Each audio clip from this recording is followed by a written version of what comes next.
Ladies and gentlemen, welcome to Slamhub Wrestling. Myself Suprit, and this is the Wrestle Kingdom 15 preview and predictions. And I'm joined by Sonal Lad. What's up, Sonal? Hi. Yeah, it's good. It's getting ready for Wrestle Kingdom. It's going to be a very busy few days with those two shows and then New Year's Dash, but I'm very excited. How are you? It's been a couple of days after the hearing the news about Brody Lee and stuff. Um, just gonna say rest in peace, Brody Lee, aka John Huber. Anything you want to add? Yeah, no, it was really sad. When I started watching WWE, he was definitely like one of the guys that I saw and it stood out, not just because he's so talented, but he seemed like such a nice guy, combining like an amazing character and also he's so big, but he was so agile as well. So I don't think there was anything I couldn't say anything bad about him. He just seemed like an amazing guy, and it's such a shame. So, my condolences to his family and everyone who, like, all of his loved ones. So, before we get to Wrestle Kingdom, tell us something about yourself. So I am a massive wrestling fan, as you can tell. I've been watching wrestling for about 4 or 5 years, which is quite short compared to most people. I started with WWE, but now I firmly just watch Japanese wrestling, so New Japan, Tokyo Joshi, and DDT. I assume you also went to a New Japan show in last year, it seems. Yeah, so I went to 2 years ago. I went to a New Japan Rev Pro mix show, and last year I was lucky enough to go to Royal Quest. Both amazing shows. If you've watched, you can watch Royal Quest or New Japan World. It was absolutely amazing. I think it was the same day we had an AEW pay-per-view and an NXT UK takeover. Yeah, I'm not wrong. Yeah, I know. I literally had no. I think that was sort of the time I was sort of not watching as much. But yeah, remember. I think they were both very good shows. But I know New Japan literally threw it out of the park, and not just biased because I was actually there. So, what is your excitement level for this year's Wrestle Kingdom? Is it here? Is it here? Or is it here?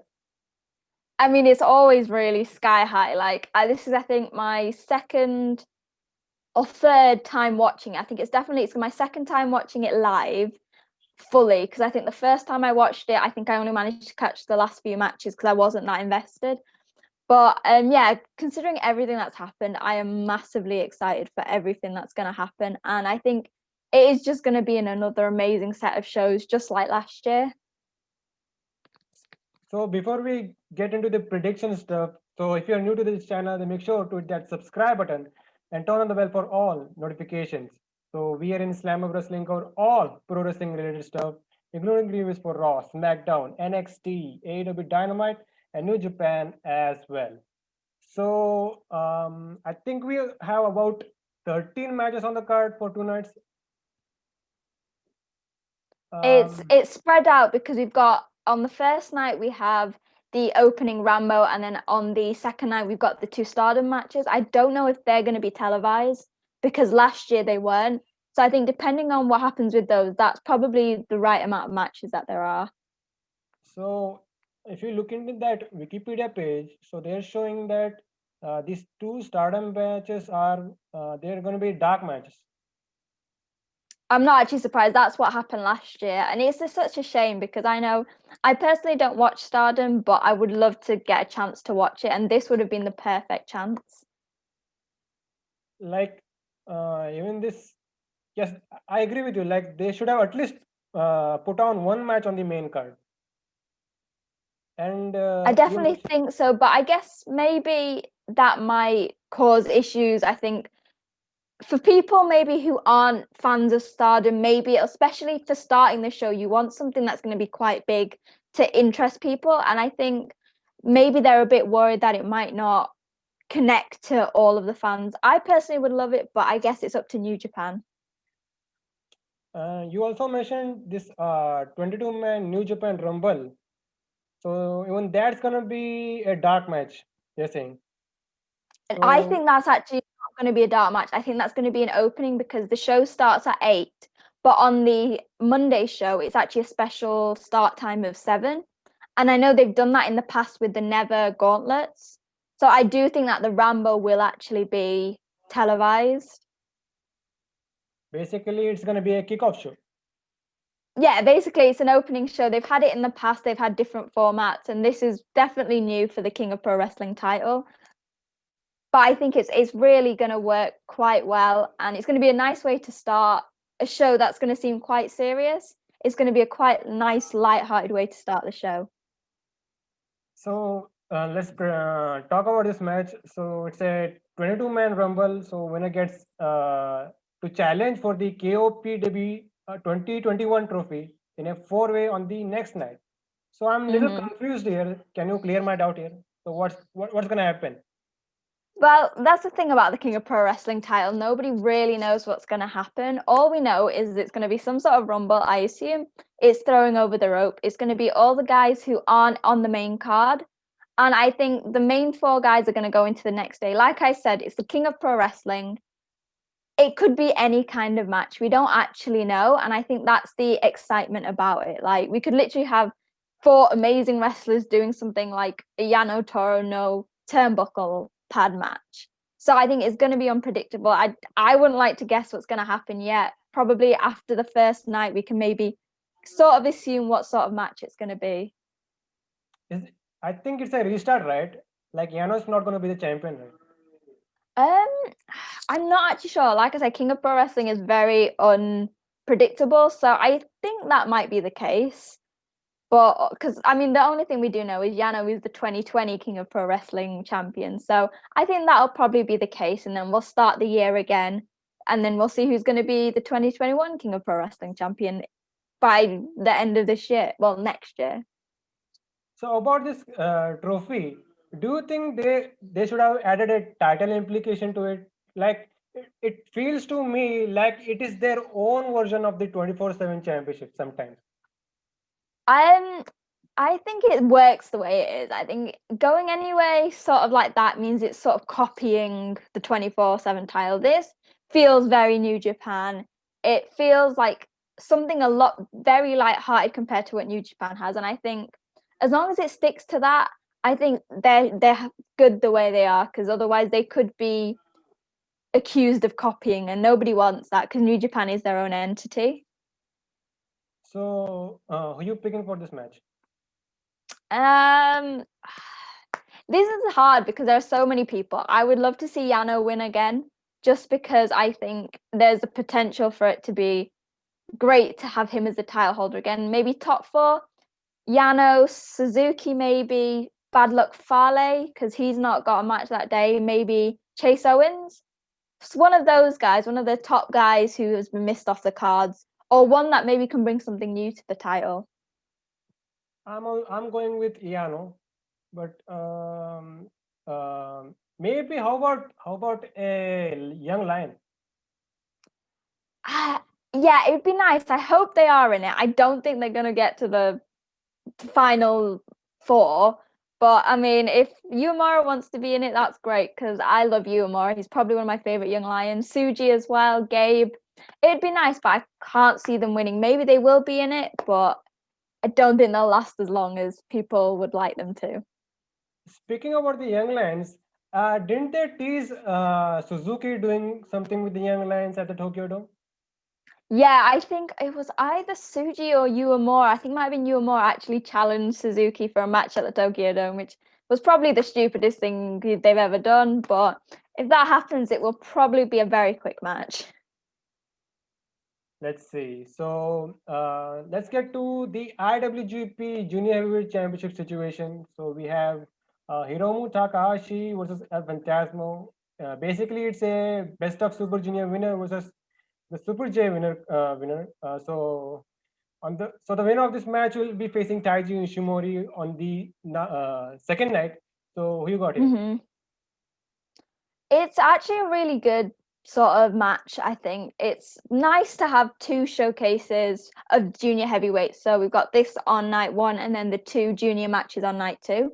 I think it's really good, like in the sense that it's going to show off two guys who've got very different personalities in Hiromu and El Fantasmo, but two guys who at the core their styles are very similar, like very standard junior heavyweight. And I think it's going to be an amazing match. Like El Fantasma's probably going to cheat, But Hiromu's LIJ, so we know that he's probably not gonna be afraid to maybe break his own rules. So who you got for both these matches? So for the the Monday one, the first one, I have Hiromu Takahashi, just because I think the fans love Hiromu, and I think to not have him on the second night would be sort of a bit weird. And also, I think they're not ready for another Bullet Club versus Bullet Club. In terms of the actual IWGP Junior Heavyweight match, I would love Taiji Ishimori to win, just because I feel like since he won the title at Jingu, he's sort of been pushed to the background of the junior division. And he is so talented. He's underrated with his promos. He's underrated in the ring. And I think having Taiji Ishimori coming out of Wrestle Kingdom would do a lot for his sort of stake in the company and prove that he is actually one of the best juniors in the world.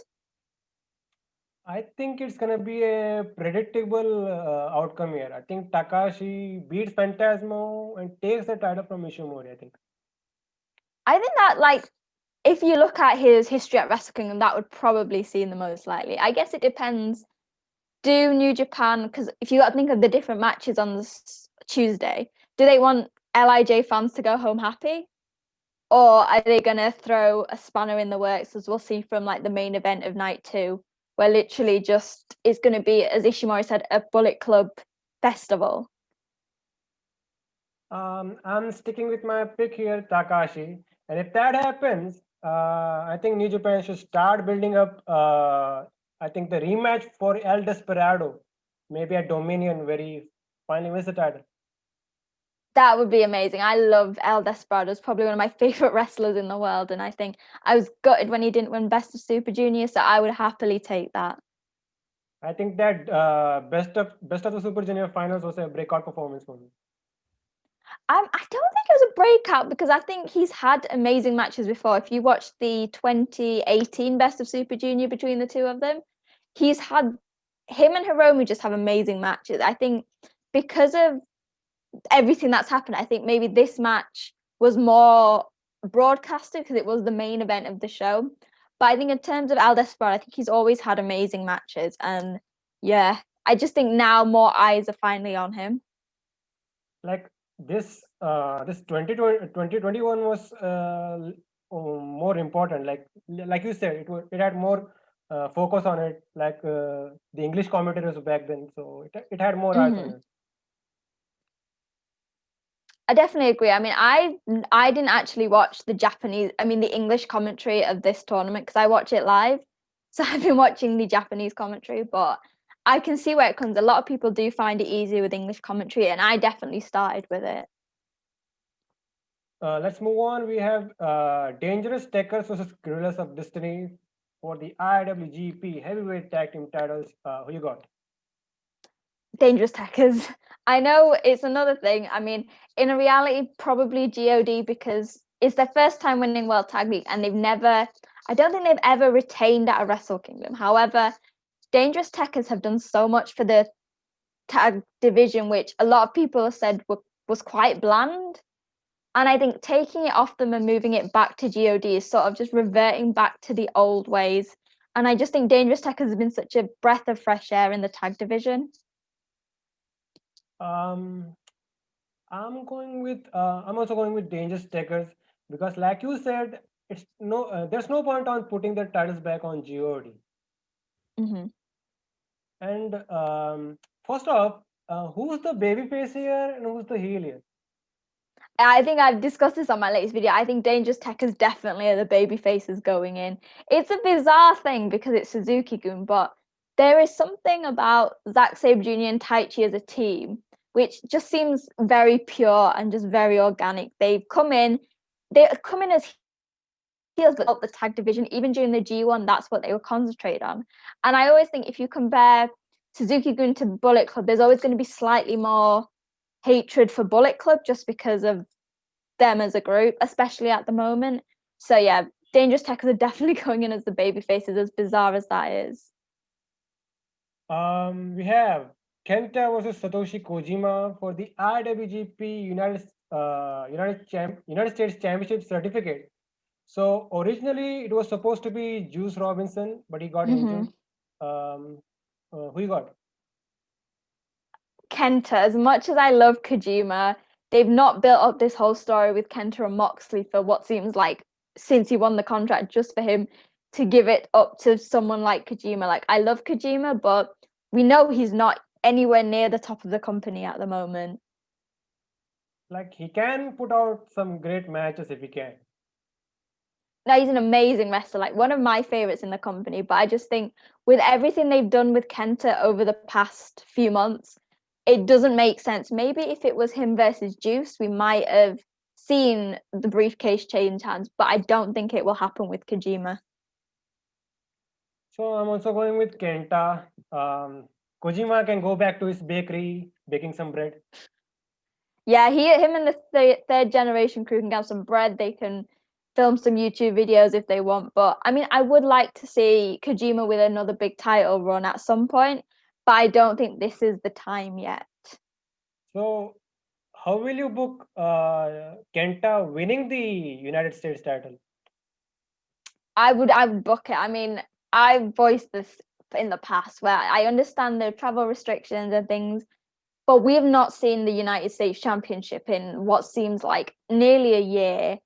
And I think if New Japan, because the US title is such a good title, it's had some amazing champions. So Kenny, Jay, Juice, they're just sort of making it slightly pointless at the moment. And I know Moxley's a big name, but really the best thing for that title was him to relinquish it quite a while ago.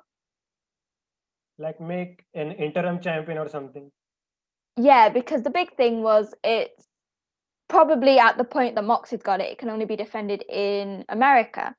But Moxley cannot perform on New Japan shows in America due to his contract with AEW. So really, there was not really a chance of that getting defended anyway. So I just think it's been a bit pointless. How about Tony Khan opens the forbidden door? We see a US title match on Dynamite. What about that? I don't know. People have said that. I personally think it's the New Japan title. It should stay on New Japan. But like I said, if that's going to be the only way we can see a defense of the United States title, then I'm all for it. So next, we got some Empire action. Hiroshi Tanahashi versus Great Khan, and this match right here was that the fans were not happy with. Like most people believe that Great Khan is not a worthy opponent for someone like Tanahashi. So, what has been your take on Mr. Okan so far? Right, so they've said this, but they've got to remember that people had the same view 2 years ago when Jay challenged Tanahashi for the IC title. Okan is actually very impressed me. Like, he's impressed me a lot. He did his excursion here in the UK, unbeaten in Rev Pro. And I think you need to remember, like, Tanahashi is such an established guy. It is perfect to have him go against these returning young lions because if Tanahashi wins or loses, it's not going to affect him. But this is going to make Okan look great and set him up for a future possible IWGP Heavyweight Champion. That's a far-fetched idea, I think. I think maybe not in the near future, but I think Tanahashi has this thing of being able to bring out the best in the returning guys. And if you think about it, when he had his match with Jay, no one thought Jay was going to be as big as he is now. And look at him, give it a few years, and I think Okan has that possibility to go to the top of the company. I think he can prove that in this year's G1, like the 2021 G1. Mm-hmm. So Definitely, G1 is a proving ground for all returning young lions, and yeah, after obviously he did World Tag League and they did quite well. I think the G1 is going to be the next big step after this match. So it looks like you're going with Great Khan here. No, I'm actually going with Tanahashi because I am the world's biggest Tanahashi fan, and I think after everything that's happened the last few months of him being knocked down, I think it's going to be the big Tanahashi return story that he's going to be back to greatness and he's going to be the ace again. But I still love Okan. That's what I'm just saying. Like, he's a great guy, and people shouldn't have a go at the match itself because I think it's a great match for both guys. I'm going with Okan actually because I feel like the other two Empire members will mostly be winning their matches. So Yeah. in that case, I'm going with Okan, and I believe Tanahashi has the power to bring out a great match from Okan. Like, this is the same guy who had a great match with Jericho last year. So why not Yeah. Okan? Yeah, when Jericho wasn't putting on pretty much any good matches in New Japan. I do have to agree, yeah, Tanahashi did bring something out of Jericho that we didn't see in his match with Okada. So Tanahashi is the ace for the reason. So like he's gonna bring a great match out of anybody. Another prediction: will Tanahashi have a new remix this year? I don't know. I like every version of Tanahashi's theme tune. So whatever we have, I don't care. I'm just gonna be jamming along, whatever happens. We have Shingo Takagi versus Jeff Cobb for the Never Open Main title. Who you got? Shingo. Mainly, I know it's a bit of an iffy one, but for me, I think the Never division has always been a bit sketchy. Like they've had so many title changes, and I think since Shingo has got it, even when he lost it to Suzuki, he has really elevated this title, putting on amazing matches. And I don't assume that Kobe is going to be staying in Japan for the whole year. And if something does happen where restrictions come back in, I think the safest place for the Never title is in Japan with Shingo, where he can defend it pretty much against guys like Goto, Ishii, Suzuki again if he wants to, and really elevate that title. And that I think will only happen with Shingo holding the belt. I'm actually going with Jeff Cobb because you have to consider that he is now a New Japan guy, official New Japan guy, right? So he could win the title. He can have a solid run with the title. And I'm sticking with the umpire guys winning all their matches. Yeah. So I'm going with Jeff Cobb. I think that's a pretty safe bet. I think after maybe because obviously Cobb's last Never reign wasn't great, so I see it could happen. But I think the it all goes back to the whole like, are they gonna make Lij fans go home happy, or are they gonna get them really upset again? So it's that whole thing. Um, we have Kozuchika Okara versus Will Osprey. Um, First off, what do you think about the heel run so far from Mr. Commonwealth Kingpin? Yeah, no, I think it was the right thing to do for, especially at the moment. There's been quite a bit of heat against Osprey, and I think he's really capitalized on that, which has been good. Personally a bit uncomfortable with the whole Empire thing. Like, it just seems a bit far fetched and a bit outdated. But I think in terms of the faction itself, it's perfect. Osprey's always had a very big ego, and the fact that he managed to stay under the leadership of Okada for this long is pretty surprising. So I think the Empire was a great move. The name a bit iffy, but it's also nice to see B Priestley there as well, having a bit of the Stardom partnership actually on show in New Japan. So, who you got for this match? It's gonna seem like I'm going fully against the Empire, but it's Okada. Mainly because Okada's had a very iffy year this year, and for them to have him lose at Wrestle Kingdom again, it's sort of just gonna set another precedent for like another year where Okada's not in the main title picture, and I can't see that happening for 2 years in a row. You are against the Empire, but I'm supporting the Empire. I'm picking Osprey here because Osprey is in the position, exact same position that Jay White was in 2 years ago. Yeah. Like, they need to continue the momentum with this guy and establish him as a top guy with the Knightos, the Tanahashis, Ibushi. So in that way, you can even give him that even bigger push, like a title picture or something. Put him in a title picture or something. Mhm. So I'm going with Osprey here. And it's a very fair shout, especially since, I mean, if you remember, Osprey is the heavyweight Rev Pro champion. So I think that would also help that title gain a bit more prestige. But yeah, I think whenever I do predictions, it's always sort of who's probably going to win versus who I want to win. And I normally just go with who I want to win, which normally means all my predictions are wrong. So You're mostly following your heart, not the storyline. yeah, basically, that's literally been the story for like 3 years. And I'm just going to stick to it because one day it's going to all come true and I'm actually going to be right. um, So we got El Desperado and Yoshinobu Kanemaru versus Ryusuke Taguchi and Master Wato for the junior heavyweight tag team titles. And before we predict that, I wanted to confirm. So I didn't watch Best of the Super Junior, and I heard that Master Wato was little unsafe to work with in this tournament. Was it true? I wouldn't say unsafe. Like his style is very much like a combination of New Japan and CMLL, and CMLL has always been quite high risk. He didn't injure anyone. I mean, there was no massive issue, so I personally wouldn't call Master Wato unsafe. But if you bear in mind, he's still very young, so he's not going to be maybe as smooth as the other guys were in the tournament. But yeah, I'd never call him unsafe. Like, I think he put on some amazing matches for his first Best of Super Junior. And I think people just enjoy giving Wato a hard time. I think, remember, he's still learning, he's still very young, and he's only going to get better. And yeah, I don't think it's fair to say he's an unsafe worker because he was raised in the New Japan dojo. I don't think you can ever say anyone from that dojo is unsafe. That's true. That's true. But what do you think about his gimmick? I I get it. It's a nice concept. It works. He's got Tenzon on the side. I think personally, I think his ring gear needs to change. I don't really like his ring gear.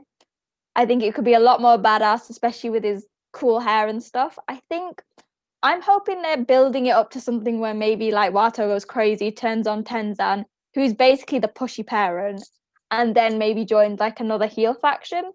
But I like Wato. I think it works for his gimmick. He's a high flyer, maybe a bit risky at times, but he's going to learn how to control himself and his moves as time goes on. So who you got for this match? Desperado and Kanamaro. I think it's like the Never title. We've had so many changes, especially with Roppongi 3K, but Yo being injured. I think Kanamaro and Despy are what's best for the junior tag division, and I really hope they retain. I'm also going with Desperado and Kanemaru, and maybe they can drop the title in March or something. I'm hoping that they have as long as a reign as their previous one, which was actually one of the longest reigns in the history of the title. And I think they have the possibility. I think the only way they'd maybe make them drop it is if they do want Despy to go for a singles reign. Maybe. I hope Desperado gets that big rematch. Yeah, I think most people do because after their match at Best of Super Junior, we'd see it again and again. We have Evil versus Sanada, and I think this match would have meant more if we didn't see it in the G1. Yeah, I think it's sort of a bit of a filler match. Like there's going to be a nice bit of story. Dick Togo's going to get involved. Sanada's going to be very athletic. I don't think I expect more, I think, from it, but my expectations aren't that high just because I know what Evil's capable of at the moment, and it's not been that amazing. Whereas we know Sanada can do good matches. It's going to be a balancing act between the two of them.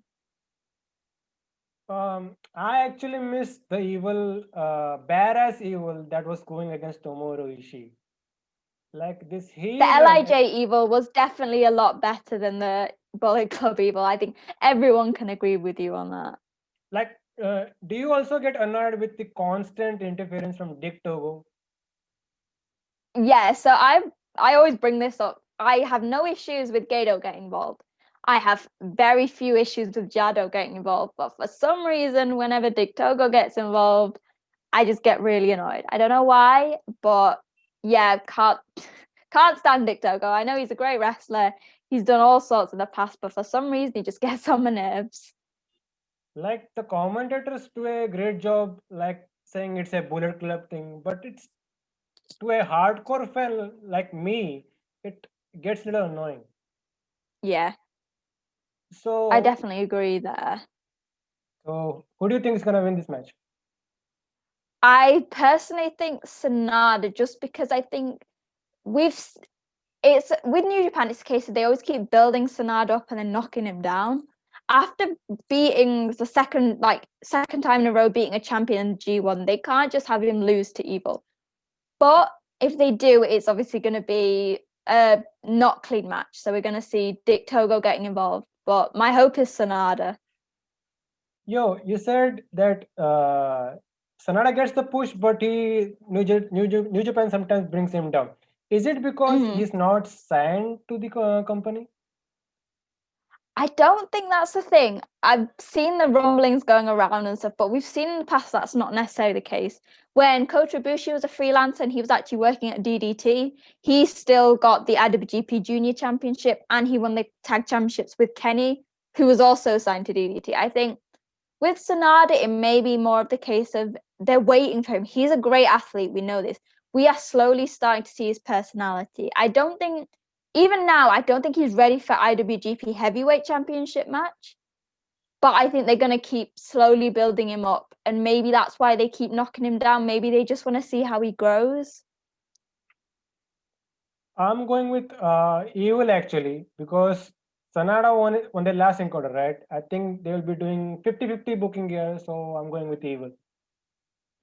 I think actually, like, this is one of the harder matches to predict because there's no title implications really, so it's not going to affect the long scheme of things. However, this could either start a feud, so if it's 50-50 booking, it's going to start another long feud between the two. Or, for example, if Sonada wins, then we're basically done with this. Sonada's on top and we move on. It does depend on how New Japan want to book it and if they want to keep Evil versus Sonada and then maybe do another match maybe at Dominion or something like that. So let's finally get to this main event title picture for the IWGP Intercontinental and the Heavyweight Championships. So Tetsuya Naito will be facing Kota Ibushi on night one, if I'm right. Right? Yeah. And the winner of this match gets Jay White on night two. So tell Mm. me if I'm wrong. I think New Japan overcomplicated the situation here. Like they I could have, I I've seen people say that they've overcomplicated it, but I think they've worked it in a way for fans. Like they've given on night one, they've given us, I won't say babyface versus babyface because Naito is Naito, but they are giving the fans an amazing, what you're going to get a pure wrestling match between two firm fan favorites. And then on night two, then you're going to have the standard heel versus babyface that we didn't see on the second night of Wrestle Kingdom this year, which was obviously Okada versus Naito, which, like I said, both guys are not amazing baby faces, but they're not heels.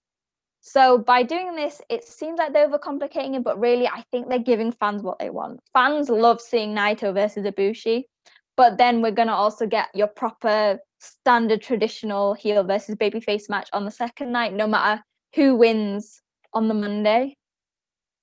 or maybe they should have went with the simple route of keep let it be Ibushi and Naruto. They could have done something with Jay White. I think with what Jay White's been doing this past year, there was really no other way for him to go, especially since you combine the IWGP Intercontinental and Heavyweight, you really like shorten the scope of what different guys can do. Because basically, instead of having what we've normally had in the past, two main events, one for the Intercontinental and one for the Heavyweight, you've combined that, meaning that less guys get the bigger opportunities.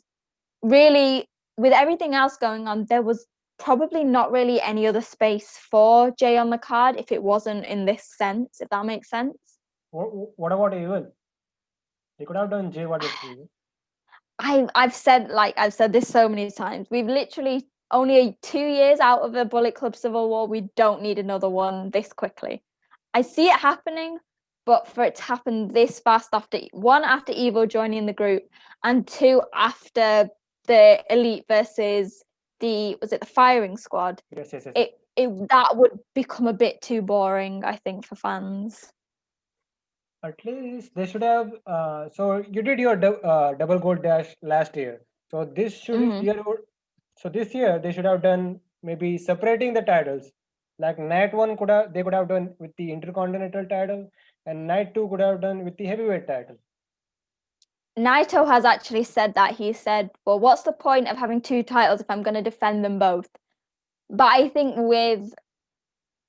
it's one of those things of New Japan is like, you understand where they come from because for the winner of the G1, they're going to say, well, why would I just go after one title? Like, it'll be stupid just to go after the Intercontinental title. But also, being double champion is a huge thing. It's very new. It's only been here for a year. Why would somebody go, well, I mean, there's a chance of going for two, but I think, you know what, I'm just going to go for one title instead. Because really, you're not really adding your name to history books in any sense.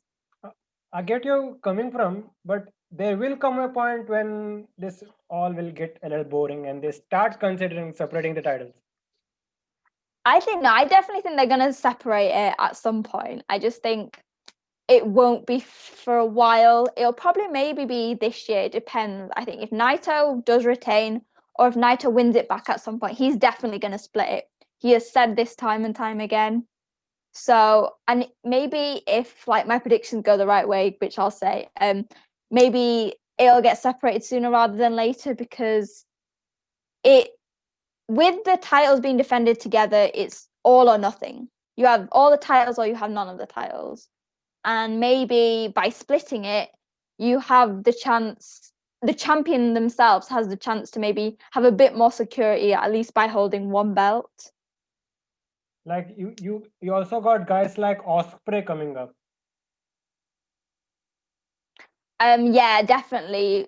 The Intercontinental title has always been a great stepping stone for people to go to IWGP Heavyweight Champion. So I think at some point, especially with the US Championship being vacant, I think that is the main problem. If the US title was in New Japan, it wouldn't be so much of an issue. And obviously, when New Japan did this double dash, there was no prediction that the US title was going to be non-existent.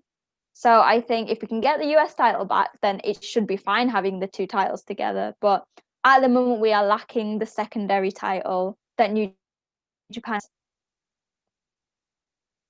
So, who are you picking for this match?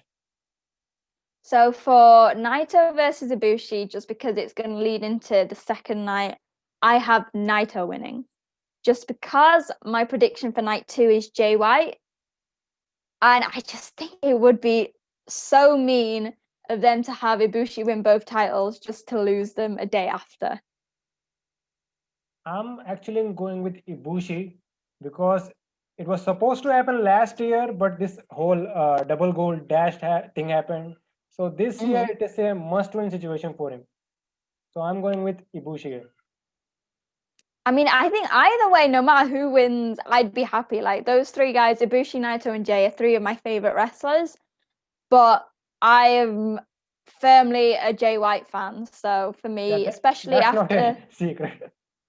Yeah, it's not a secret, and especially after his very short IWGP Heavyweight title reign in 2019, Yes. which lasted only about a month and a half, I think, from when he won it during the the New Japan Cup, and then losing it at Madison Square Gardens. I think he is more than deserves a proper run with, especially and with the Intercontinental title, which he only held for about 4 months last year. So I think Jay deserves it. I'm not saying it just because I'm biased, but I really think like it's Jay White's time right now. So there you go. I had another pitch for this match.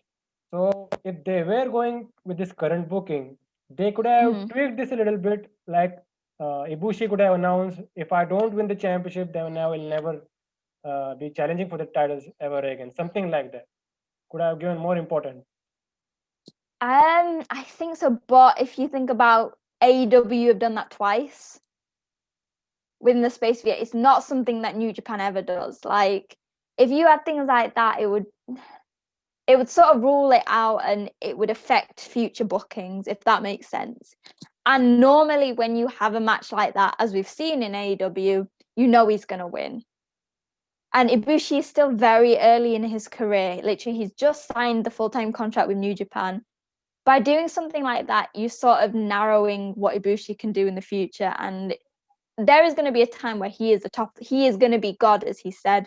And by doing that stipulation, yes, it would maybe add a bit more importance to the match. But I think it also limits what New Japan can things.